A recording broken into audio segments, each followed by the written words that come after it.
Up first this evening, 6 men were killed during a military operation in Effortville, Clarendon last night. 2 members of the Jamaica Defense Force also sustained injuries. As Anthony Lugg now reports, at least 3 of the men were wanted for murder. Sunday morning in Effortville, Clarendon, Indicom investigators combing through the scene of a deadly shootout between a military team and gunmen. The area tense after a night of terror as law enforcement and men said to be criminals traded bullets. Reports are that shortly after 11 Saturday night, a military team acting on intelligence carried out an operation in search of wanted men in the community. It's understood that upon entering this premises, they came under heavy gunfire. The soldiers responded, and when the shooting ended, 6 men were seen suffering from gunshot wounds.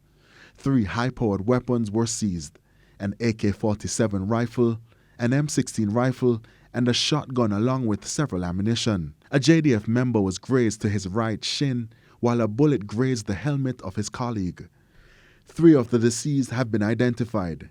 They are Leon Rose, also called Hitler and Diggs, Zemar Andre Nelson, otherwise called Dillian and Terminator Boy, and the other 19-year-old Ajay McDonald. Rose and Nelson were wanted in questioning for murder. Meanwhile, a relative of one of the deceased was also taken into custody. The security forces continue to maintain a strong presence in the community. Clarendon is currently under a state of emergency. Anthony Lugg, TVJ News.